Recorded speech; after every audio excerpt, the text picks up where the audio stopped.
মুসলমানের এই নওজোয়ান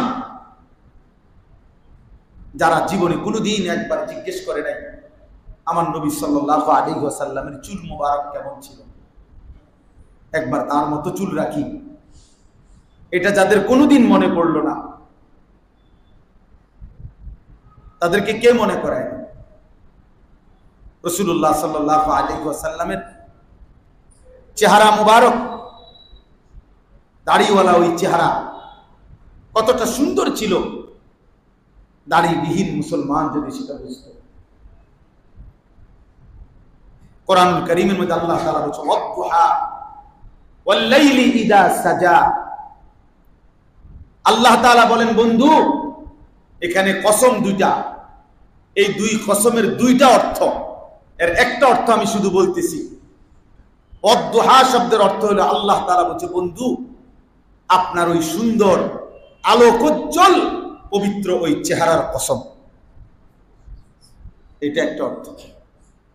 ওয়াল-লাইলি ইযা সাজা এটার আরেকটা অর্থ অন্ধকার রাত্রির মতো আপনার সুন্দর আলোকোজ্জ্বল চেহারার সাথে আপনার যে ঘন কালো চুল, ওই ঘন কালো চুলের কসম।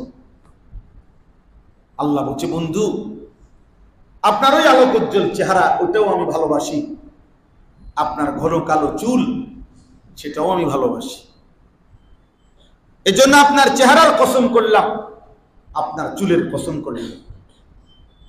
তারা নিঃসন্দেহে রব্বুল আলামিন রাসূলুল্লাহ সাল্লাল্লাহু আলাইহি ওয়াসাল্লামের চুল মুবারক আল্লাহর কাছে পছন্দ কিনা বলেন, বলেন পছন্দ কিনা? চেহারা নবীজির আল্লাহ তাআলার কাছে পছন্দ কিনা? একটা একটা অঙ্গ, একটা একটা অঙ্গ আলাদা করে করে আল্লাহ তাআলা কোরআনে নবীজি বলছে আলাদা। আলাম নাশরাহ লাকা সাদরাক, সাদরাকা আপনার বুক নবীজিকে বলছে। আল্লাযী আনকাদা যাহরাকা আপনার পিঠ, যাহরাকা মানে আপনার পিঠ, নবীজির পিঠ আলাদা বলছে, আপনার পিঠ, আপনার বুক। কাদ নারা তাকাল্লুবা ওয়াজহিকা, ওয়াজহিক আপনার চেহারা।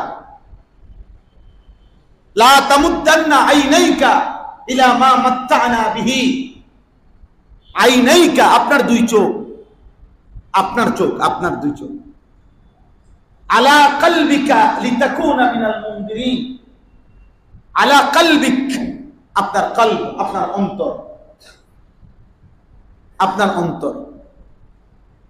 ফালাআল্লাকা বাখিউন নাফসাকা, নাফসাকা আপনার নফস। লাআমরুকা ইন্নাহুম লাফি সাকরাতিহিম ইয়ামাহুন আপনার পুরা হায়াতের, আপনার পুরা জিন্দেগীর, আপনার পুরা ৬৩ বছরের কসম করছি বন্ধু। লাআমরুক অর্থ হলো আপনার ৬৩ বছরের কসম, আপনার রাতের কসম, আপনার ঘন্টার কসম, আপনার প্রতি সেকেন্ডের কসম, আপনার ৬৩ বছর হায়াতের পুরাটার কসম করছি আমরা। আপনার রাতও আমার পছন্দ, আপনার দিনও আমার পছন্দ, আপনার হাসিও পছন্দ, আপনার কান্নাও আমার পছন্দ।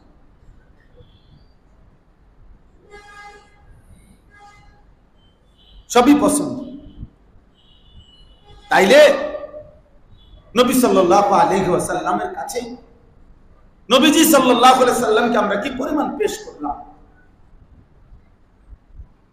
আমাদের হালাতের মধ্যে রাসূলুল্লাহ সাল্লাল্লাহু আলাইহি ওয়াসাল্লামের ভালোবাসা নিয়ে, মহব্বত নিয়ে, ইশক নিয়ে আমরা ঝগড়া করি।